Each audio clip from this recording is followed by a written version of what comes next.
Hey folks, welcome to this episode of Folkes Unfettered. As always, my name is Gene Folks, and I just kind of want to get right into it, right? So I need you to sit with something for a minute. Not the walkout, not the mic rip, not thank you, darling.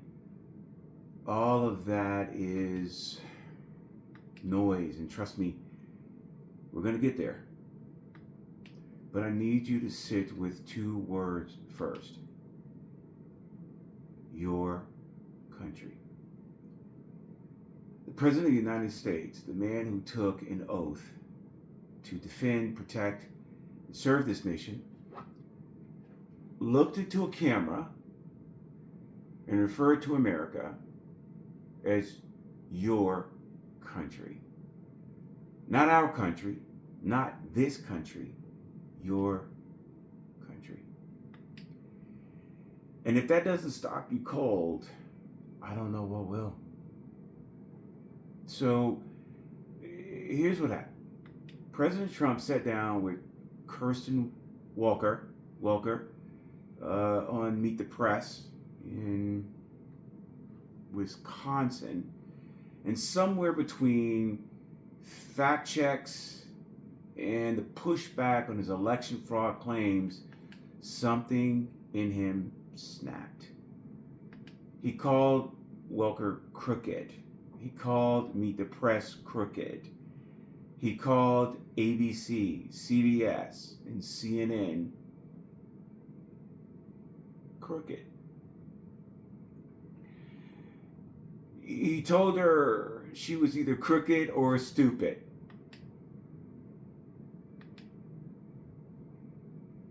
Then he ripped off his mic and said, "Let's call it quits. I've had enough." Dropped a "thank you, darling" on her and walked off camera while she was literally pleading with him to stay. Now, I've seen people walk out of interviews before. I've seen politicians get frustrated, get defensive, get evasive. That's not new. But before he walked out, he said this: your elections are crooked. And I will not move past that without talking about what that actually means. You see, here's the thing about language. It reveals what you actually believe when you stop being careful. George Orwell knew this. In 1946, in an essay called Politics in the English Language, Orwell wrote that political language is designed to make lies sound truthful and to give the appearance of solidity to pure win. He spent his entire life, from the trenches of the Spanish Civil War to the pages of 1984, tracking the relationship between power and the words power chooses. His whole argument was this: when a leader's language gets vague, evasive, or imprecise, it's not an accident, it's a tell. Your elections, not our elections, not American elections, your elections. That is the language of an outsider, a critic, someone who has not taken ownership of the thing they're supposed to be leading. Think about what a president who genuinely loves this country sounds like, even one who believes the system is broken, even one who is fighting for reform. They say our elections need to be fixed. Our press has a problem. Our country is at stake because they've taken ownership. They've accepted the weight of the office and everything that comes with it. The mess, the complexity, the accountability. But your elections, that's a man who is in the House but doesn't want to own it. He's occupying the presidency, but he hasn't taken the posture of a steward. Orwell would have circled that moment in red because the pronoun isn't sloppy, it's revealing. And there's a difference. And stewardship, real stewardship, requires you to claim the thing, even when it's broken, and especially when it's broken. Ernest Hemingway called it the iceberg theory. He said the dignity of movement in an iceberg comes from only 1/8 of it being above water. The rest, the mass, the weight, the truth of the thing is beneath the surface. And a writer who knows his subject well enough doesn't need to show all of it. The reader feels it anyway. You see, that's what happened in that interview. Your country.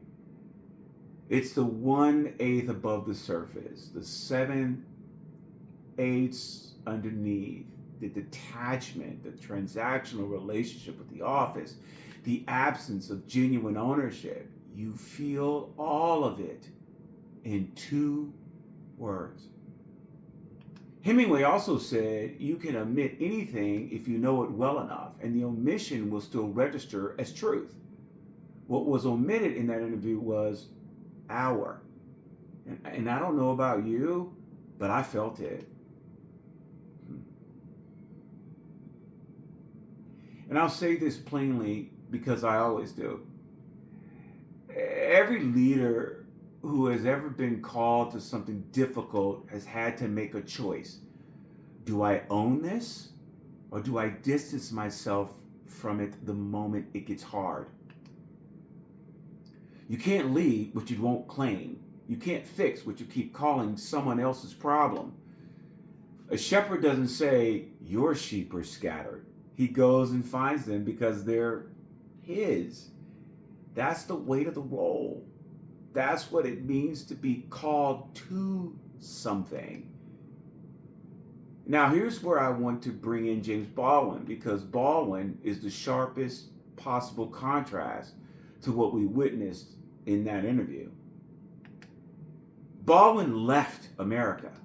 He moved to Paris in 1948 because this country was suffocating him. The racism, the violence, the hypocrisy. He had every reason, more reason than most, to say, your country. To wash his hands of it, to call it someone else's problem from the safety of another continent. And yet, he never did. From Paris, from Istanbul, sorry guys, Istanbul, I should know how to pronounce that, right? From wherever he was in the world, Baldwin wrote about America with more grief, more ownership, and more ferocious love than almost anyone who never left. He called out its failures in language that could peel paint, but he always said, we. Always our. Because he understood that to love something is to claim it even when it wounds you.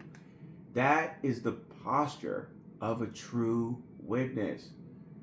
Baldwin once wrote that not everything that is faced can be changed.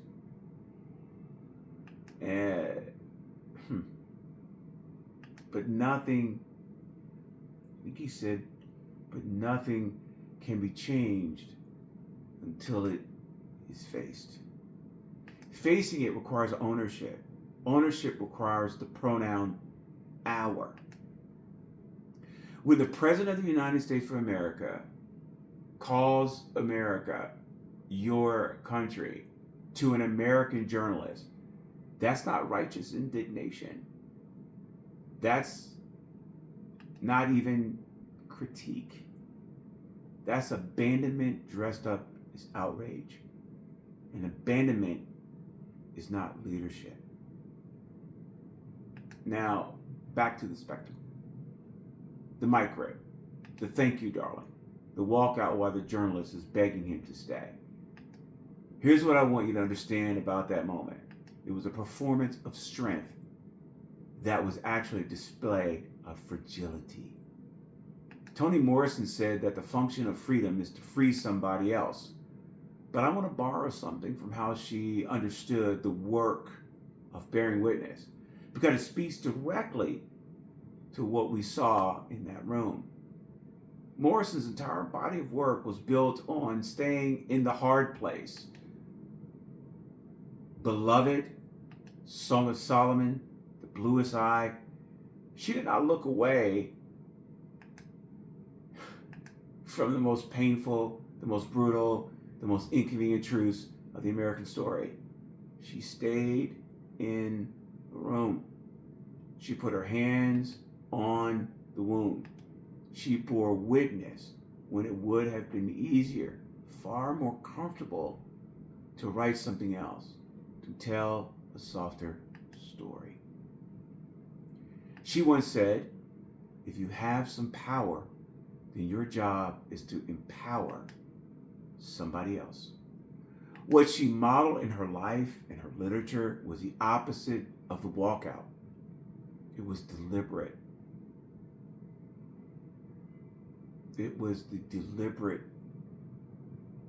costly choice to remain, to not flee the hard thing, to not dress exit up as principle. A leader who is secure in their convictions, in their record, in their sense of self, does not flee accountability. They don't run from hard questions. They don't rip off a microphone and storm out because someone kept asking for evidence. I mean, strong people can sit in uncomfortable rooms. Morrison sat in uncomfortable centuries. She didn't leave. What we saw in that interview was a man who reached the limit of his tolerance for being questioned and chose exit over engagement, and then tried to dress it up as power. I've had enough. Of what exactly? Of being asked to show your work. So look,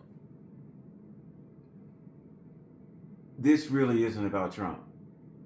This episode isn't really about Trump. It's just not about Trump. It's about what we've normalized in our leaders. It's about the standard we've accepted for people who hold power over our lives. We've decided, collectively, that petulance is strength. That attacking the questioner is the same as answering the question. That walking away from accountability is somehow a flex. It is not. And the people who suffer for that confusion are never the ones in the room with the microphone. They're always the one outside of it. So if you lead a company, a church, a family, a country, the posture of your leadership tells people whether you're actually for them or just for the role. Your country told us everything. 2 words. It's all it took. Not the policy fights, not the rallies, not the executive orders. 2 words in a moment of frustration. When the guard was down and the truth slipped out. Your country.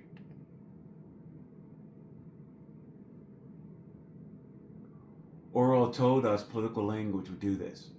Strip away the truth and replace it with the appearance of something solid. Hemingway told us the real weight is always below the surface. And 2 words can carry 7/8 of what someone actually means.